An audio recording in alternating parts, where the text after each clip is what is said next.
afterlife. This material abundance was the best that a human life could aim for. And to do that, the family had to be moved off center stage, and the children had to be processed like raw materials. These are the people who saw to it with their influence that when legislation that was wildly radical based on any past model was proposed, that the right legislators would vote that legislation through. They saw to it that money was available to build these vast piles of brick and stone and to drain children out of the community by the force of law, mind you. If you gave children and families options, it probably would take half a decade before many people tried the options. But I think inside of a decade, the institutional schools would vanish because they don't teach the way children learn, nor can they teach the way children learn. That's not what they're set up to do. They're set up to produce a predictable, homogeneous, safe product. They're set up to sort people into occupational categories, roughly consonant with what the current economy demands. Your theorists, through history, were the first to reflect on the best, most efficient ways to manage populations. And your theorists worked out state institutions very early on. I'll give you one example that caused the socialization of populations and the stratification of populations to take place, I won't say indelibly, but certainly to an extreme degree, very early on in the 17th and by the middle of the 18th century, the stratifications across Europe were perfect, and there was no way really to escape unless you were a highly unusual person and you could see through a lot of the constraints on us, a lot of the strings that hold us like puppets are really inventions of our own mind. I'm not saying that there aren't armies and police and various ways to punish deviants, but there isn't any way to punish a large number of deviants. There isn't any way to do that.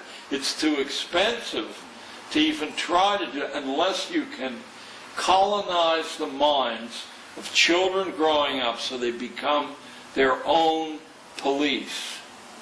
And they will report other children who are deviating. It's so efficient, it's so cost effective, and Europe worked this out very, very early. Let me give you one example, since most of you are Lutheran.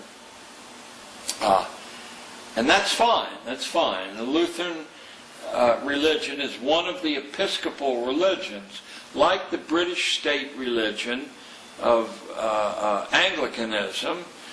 Lutheranism is another way to make the head of the political state God's agent on earth. Now notice what the significance of that is. If the head of the political state is God's representative on earth, then all the priests or ministers or bishops are duty-bound to report deviation from the state policy right through the ranks of the church to the highest ranks, and those high ranks report to the head of the political state. In Luther's Germany, there were well over 100 separate principalities. It was a madhouse. Probably was one of the finest times in human history, because you could walk across the street or the river and they were doing it a different way. I know I'm simplifying this, but when I get to what Luther did to revolutionize and set the stage for the unification of all these 100 or 150 Germanys, I think you'll see where I'm going. Luther approached key princes, and he said, since he was a rebel against the Catholic Church and had been a Catholic priest, he said the key to the Catholic Church's penetration of the minds and lives of families all over Europe and the Russias is this, that the parish priest has the ability to use some of the church funds for charity, so that if these families aren't going to have a Christmas dinner, it's supplied by the church.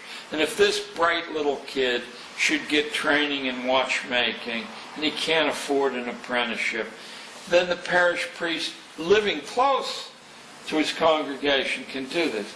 He said, what you need to do is appropriate all the social services that the Catholic Church is now delivering through local priests, and to vest these in the political state, so that welfare still exists and schooling still exists, etc., etc. But you now supplicate the political state rather than, he said, that will destroy the powerful hold of the church. And that was, in fact, done in Prussia, in Hanover, in Saxony. It spread through the German states, and the idea spread through Scandinavia. Not that the Scandinavians didn't have their own spins on this, but the idea that the state was the proper father. Even the term fatherland, I don't know if it exists in Swedish, but it's motherland over here, but it's fatherland there. Yeah. So the state is the father. And if parents deviate from the state's wisdom, they should be disciplined, and if they deviate too far, then the family should be permanently split up and the children given to someone who will be trustworthy. That's the beginning of, I think, the empire of Europe, where bit by bit the national sovereignties of the key countries, the most powerful countries, have been eaten away by supranational agencies. And schooling is the principal vehicle. A project was launched in the last quarter of the 19th century in England with powerful help from a few American families who believed that the separation of the two countries had been the worst event in human history, and they wanted to work toward a long-term reintegration of Britain, the whole English-speaking world, as one country.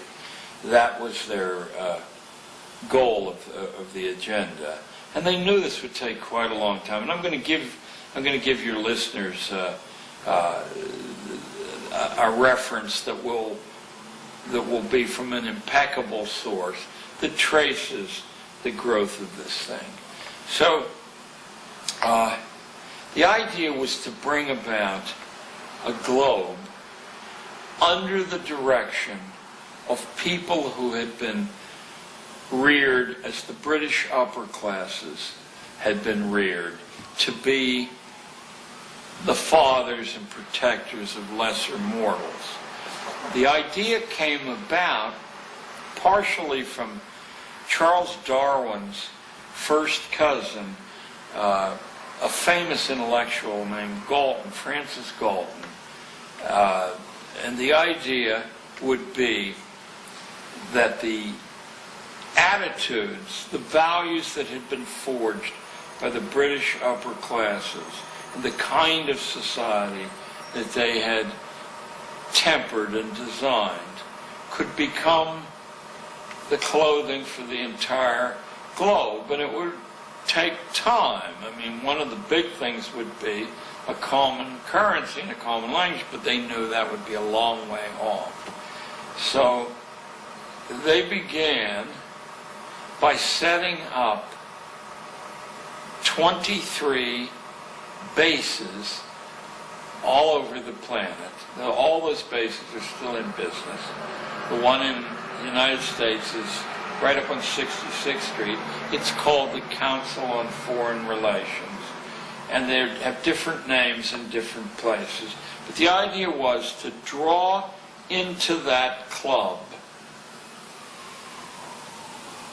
the best, the brightest, and the most influential people from the entire country, from all races and all walks of life, and to use those people as the resonator of the idea of globalization. And at some generation, not impossibly far in the future, everyone would live pretty much the same, think pretty much the same, eat pretty much the same. There would be colorful differences between Swedes and Americans, and you'd save those for folk festivals once a year or from international food festivals. But essentially, you could predict people, whether they were Swedes, Italians, Americans, Nigerians. You could predict them because they all would have been processed the same way. The vehicle, not the sole vehicle, because all vehicles, including mass media, were to be brought into this effort, but the principal vehicle was forced schooling. Forced because you didn't want to leave an option open for most kids. The entire account of this is set down in a wonderfully scholarly book that has 12 or 13 or even 1,400 pages, written by the personal tutor of President